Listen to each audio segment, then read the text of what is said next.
Every week, the Payne family cuts straight to the real financial story. The one question, Bob, everyone's asking is, are we in an artificial intelligence bubble? You've been through boom and bust. What do you think? No hype, no myths. Just what actually matters to your money. Does feel very similar to what we experienced in the 90s. Where are we, though? Are we in 1995, 1997, 1999? Listen to the Pain Points of Wealth on the Red Apple Podcast Network. The More Money Show with Steve Moore on the Red Apple Podcast Network. Welcome back, folks. This is the More Money Show. This is economist Steve Moore, and I am broadcasting today in the Cannon House office building and bringing to the microphones some of the best congressmen in the country to talk about what is happening to our country, especially the fiscal situation. So my first guest is one of my favorites, Congressman from Texas. Sir, tell us about yourself. Tell us what what committees you're on, and then I want to really delve into how do we solve this fiscal problem. Well, thank you, Steve. Thanks for having me on. I'm Keith Self. I represent the 3rd District in Texas. Yes. I'm just northeast of Dallas. I serve on the Veterans Affairs Committee. Are you on Budget Committee? I'm not on Budget Committee. You should be, because you know more about the budget than anyone. And I chair the Europe Subcommittee on Foreign Affairs, and then I'm on Science, how many years have you served? I was in the Army for 25 years. Thank you for your service. Thank you. So I was overseas. Where were you? Stationed in Germany twice, Belgium, Egypt. Those were my actual assignments, and then I was deployed four times. So a lot in the Middle East. I served with the IDF in Israel. I was actually stationed in Germany, but worked with the IDF personally. Well, thank you for your service to our country. Now, how long have you been in Congress? 3 years now. How do you like it? I love the back and forth, and it's so important what we have to do here, Steve. So there's so much I want to ask you. First of all, you were telling me that the new report is that we, from the Congressional Budget Office, which is the official scorekeeper of the budget situation, did you say 60 trillion? 60? The director of the CBO, the Congressional Budget Office, was testifying in front of the Budget Committee. I was allowed to sit in and ask questions. He said $62 trillion. Well, right now we're at, what are we at? 38, almost 39. So we're going to see another almost 50% increase in the size of the debt. By when? He was talking 10 years. God, amazing. We've been using 50 trillion. The director of CBO says 62 trillion. That's amazing. So this, of course, is going to lead to a crash landing if we allow this to happen. You would think so, absolutely. And so, listen, this is being driven in large part by out-of-control healthcare costs. It is. Right. And so Medicare and Medicaid, the costs are exploding, especially Medicaid. And I'm interested in what you have to say about this whole issue of these vastly expanded healthcare subsidies under Obamacare, which, basically we've almost created, Congressman, the left stream of a single-payer government run healthcare system. We have, but back to the basics. I only vote on 17% of the federal budget. That's the discretionary part. So 83% is mandatory, and that's what you're talking about, is these mandatory spending, these subsidies that you talked about. So they're like on almost autopilot. They're on autopilot. Yeah. You got it. Except when you expand them, like with the Obamacare subsidies, which was outrageous, and now the Democrats want to make those. Weren't those supposed to be COVID-era expansions? They were COVID-era temporary subsidies. By the way, Congressman, you know what Ronald Reagan used to say? There's nothing more permanent than a temporary government program. That's exactly right. So why, and Democrats set the expiration date, Steve. So why are the Republicans going to own Obamacare? When was it supposed to expire? It expires on December 31st this year. So this is the whole debate then about whether next month. And God, I pray that we just can't afford these subsidies. And incidentally, I saw one of your colleagues, and tell me if this is true, he was saying you could have an income of up to $500,000 and still get federal subsidies? Under those temporary subsidies, absolutely. That's absurd and obscene. Yes, it was.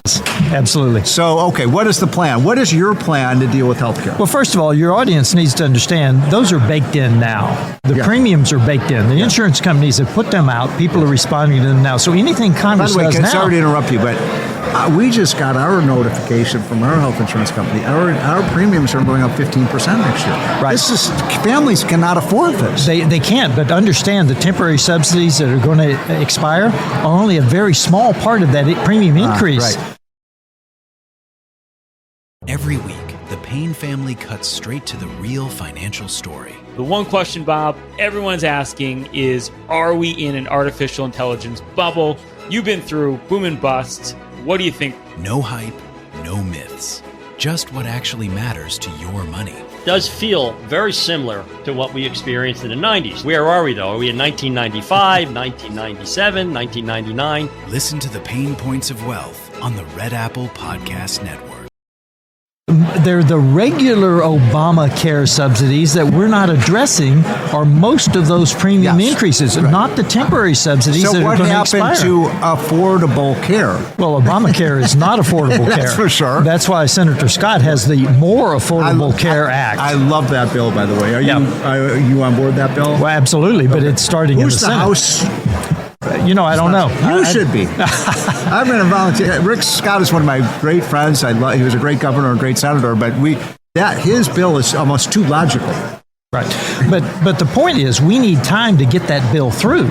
We will not fix Obamacare in the next 3 weeks. So we need to let. What happens on January 1st then? We need to let the temporary subsidies expire. Yes, thank we you. need to get the More Affordable Care Act going, build momentum, get it through the House and through the Senate. So I'm sure a lot of our. By the way, I'm talking to Congressman Self of Texas. People don't understand healthcare very much because they've made it so complicated. And what are some of the key reforms in that bill that you would support that would help drive down healthcare costs without denying people access to the vital care? We need transparency on all costs. Yes, hospitals, I love that. Transparency. I love that. People know when you go see a doctor or a service at the hospital, they have to tell you what it's going to cost. And they have to tell you do that. Insurance. That they don't. Insurance versus cash. Right. Because today you take cash in for it. They charge you far less. And you know what? Sorry to interrupt you, but this is such a good point you're making, Congressman. I've almost opted out of the whole government-run system. So I have and I don't know if you're supposed to do this. My wife and I just said, we have a doctor, a concierge doctor. We don't even deal with the system. We just pay him for the services he provides the old-fashioned way. And we love it. He's gotten to know us. We've gotten to know him. Whenever we have a health problem, we know he's available. Why can't we go back to that model? Well, that's the second point. Right. Put the patient and the doctor back in charge and get the insurance companies out of the middle of it. You're hitting all the right buttons here, Congressman. I cannot stand these health insurance companies. By the way, as you know, and I don't think our listeners know this, but you know it, that the biggest lobbyist for expanding all these Obamacare subsidies is the health insurance companies. They're the ones who are making all the money on this. Because they're getting federal dollars directly to the insurance companies, often where there are no claims. Steve, think about that. Federal dollars to the insurance companies where there are no claims. So it's just gravy for them. It's gravy, absolutely. In fact, there was a study done that if we didn't have Obamacare subsidies, the insurance companies would be very flat as opposed to the amazing amounts of profit that they're making. Well, I want to see that system cut out altogether with some of these healthcare problems. So we've just got 2 minutes left, Congressman, and appreciate you. By the way, folks, we're in the Cannon. If you hear that background, we're in the Cannon House Office building where a lot of these decisions are made. Tell me what else you would do if you were king for the day to bring down this enormous amount of federal spending and debt. We've got to understand you can't just keep adding bills. There must be a real pay for anything that we we pass through Congress. If you're going to pass a bill that has a cost to it, what is the pay for? We're going to pass, what you're saying is so logical. I think probably most of my listeners will. Of course, that's the way you budget. That's the way you budget family budgets. That's the way a business budgets. You're saying you don't do that in Washington. No, because if you bring a noble bill to me, it's got a noble purpose, it's got a cost. Then let's find a less noble bill to stop, to cut out. Because, look, Congress is in the business of priorities. Where do we allocate resources? Well, right now, we're allocating resources we don't have because we're printing dollars. We need to get back to where do we allocate resources to a more noble bill that we're going to cut. What are we going to cut out to pay for that more noble bill? One thing that President Trump has talked about, and I know you're a big supporter of his, as I am, is this idea, I've been doing this for 40 years, as you know, so I've been in this town a long time. Yeah. And it's been the idea of giving the president the authority to rescind funding if it's not needed. Now, this is what every CEO of every company has. In other words, if you appropriate $100 million, but you only need $60 million, right now the agencies just go ahead and spend the money even if they don't need to. And impounding, I think the word is impounding the funds, would save a lot of money, in my opinion.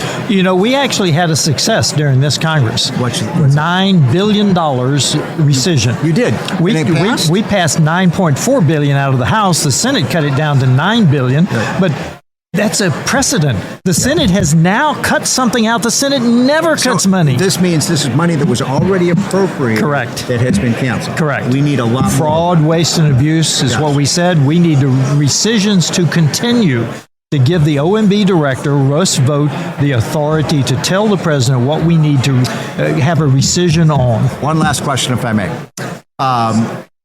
Doge.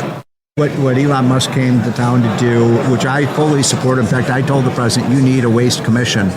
I don't want this thing to go away. I want an outside, group like a Doge to continue to look at where we can make savings. What do you think the future of Doge?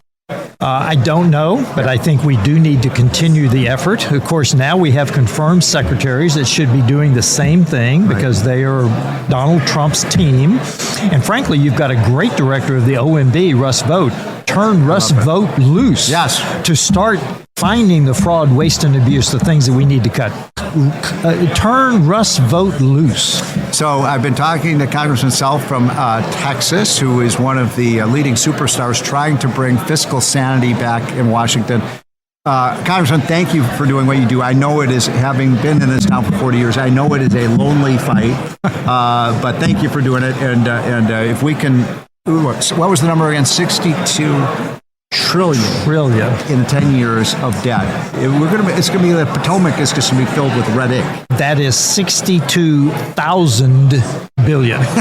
Okay, folks, we got to stop that from happening, and the guy who's going to do it is Congressman Self. Thanks so much for being here.